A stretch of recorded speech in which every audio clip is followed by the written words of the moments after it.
और प्रदेश में लगातार हो रही बरसात की वजह से 18 जिलों के 1370 गांव बाढ़ग्रस्त हैं। वहीं गंगा, राप्ती, घाघरा, शारदा और रोहिणी नदी कुछ जिलों में खतरे के निशान से ऊपर बह रही है। आपको बताते हैं कि किन किन जिलों में कितने गांव हैं जो इस वक्त बाढ़ प्रभावित हैं, वो कौन कौन से जिले हैं जहां पर लोग परेशान हो रहे हैं।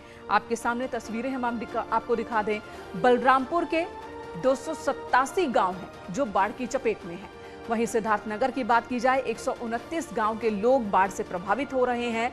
गोरखपुर में 120 गांव के सैकड़ों लोग हैं जो इस वक्त परेशान हैं। वहीं श्रावस्ती के 114 गांव के लोग टेंट में शरण लेने को मजबूर हैं। प्रशासन के मदद का इंतजार भी कर रहे हैं।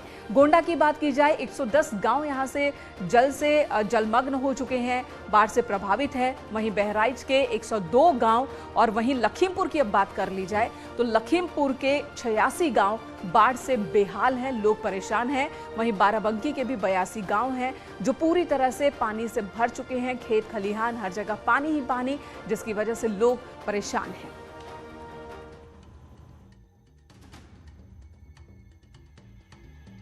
दशकों बाद एक बार फिर यूपी के 18 जिलों को बाढ़ का सामना करना पड़ रहा है। इस बार की बाढ़ में बेमौसम बरसात और निगम के लापरवाह इंतजाम के चलते और हालात बिगड़े हैं। शहरों में जल निकासी की जगहों पर अतिक्रमण कर धड़ल्ले से प्लॉटिंग की जा रही है। ऐसे में शहर में भरे पानी का बहाव कम होने से भी बाढ़ के हालात बिगड़ गए हैं। किसी का मकान तो किसी की गृहस्थी का सामान बाढ़ में बह गया। बाढ़ की तबाही ने लोगों को कभी न भरने वाला जख्म दिया है।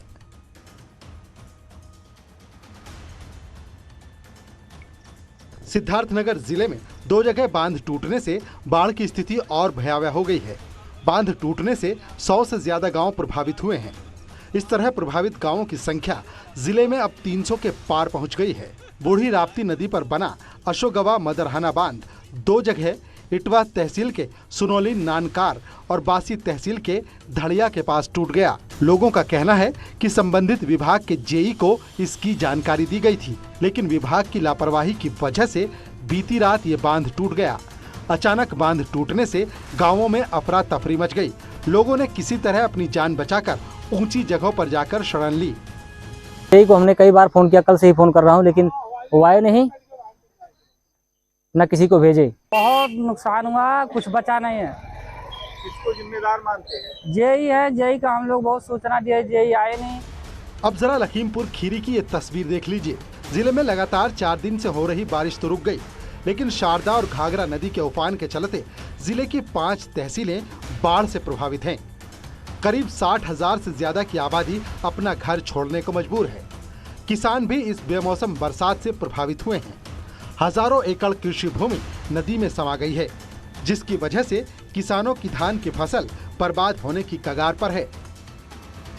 इस समय लखीमपुर खीरी की पलिया तहसील में है। लखीमपुर खीरी की पलिया और सदर तहसील बाढ़ से ज़्यादा प्रभावित है। इस समय जो ये अग्निशमन केंद्र के पास खड़े हैं, बरसात का बाढ़ का पानी अग्निशमन केंद्र के अंदर पहुंच गया। आप देख सकते हैं साफ तौर पे विजुअलों में, जिससे पूरा अग्निशमन केंद्र का जो अंदर का सीन है उसमें पानी पानी नज़र आ रहा है। कर्मचारी मौजूद हैं, लेकिन हर तरफ से, चारों तरफ से घिरा हुआ पानी से। और जो आप कैमरामैन से रिक्वेस्ट करूँ, एक तरफ और दिखाना चाहूँगा, सामने गुरु गोविंद सिंह महाराज महाविद्यालय है।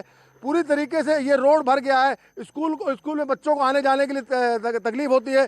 काफ़ी स्कूल इस टाइम खुला हुआ है, लेकिन स्कूल में बच्चे इस पानी के अंदर से गुजर के जा रहे हैं। कहीं ना कहीं पूरी भारी मुसीबतों का सामना करना पड़ रहा है। बाढ़ को लेकर हालात लखीमपुर खीरी खराब है। लगभग 50,000 की आबादी ऐसी है जो बाढ़ से प्रभावित है। एक तरफ आसमानी आफत और नदियों से कई गांव जलमग्न हैं, तो वहीं सरकार भी पीड़ितों को हर संभव मदद देने के लिए कोई कौर कसर नहीं छोड़ रही।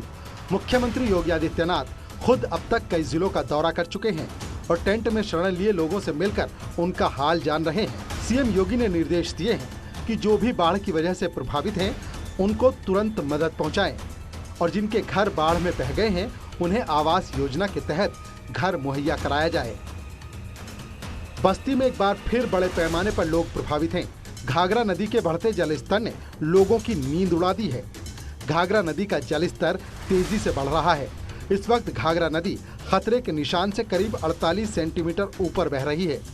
कई गांव बाढ़ के पानी से घिर गए हैं। लोग बंधों पर शरण लिए हुए हैं।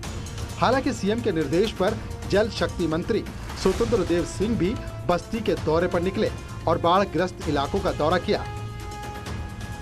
धीरे धीरे पानी कम हो रहा है। अब आगे जो खतरा है सिद्धार्थनगर, बस्ती और गोरखपुर, उसी में हम लोग आए कि किसी किसान को किसी प्रकार के गरीब का नुकसान न हो, बंदे व्यवस्थित रहें, लोग व्यवस्थित रहें और ऐसे जो प्रभावित गांव होते हैं जलमग्न से, उन गांवों की भी हम सभी उनकी कैसे सुरक्षा प्रशासन कर सकता है, सभी लोग कैसे लग सकते हैं काम में, उसी के निमित्त आदरणीय योगी जी ने आज भेजा है। वो भी 1-2 दिन के अंदर हो सकता है कल ही आ जाए। बहराइच में भी हालात बेहद गंभीर हैं, तो सीएम योगी भी खुद मोर्चे पर नजर आए।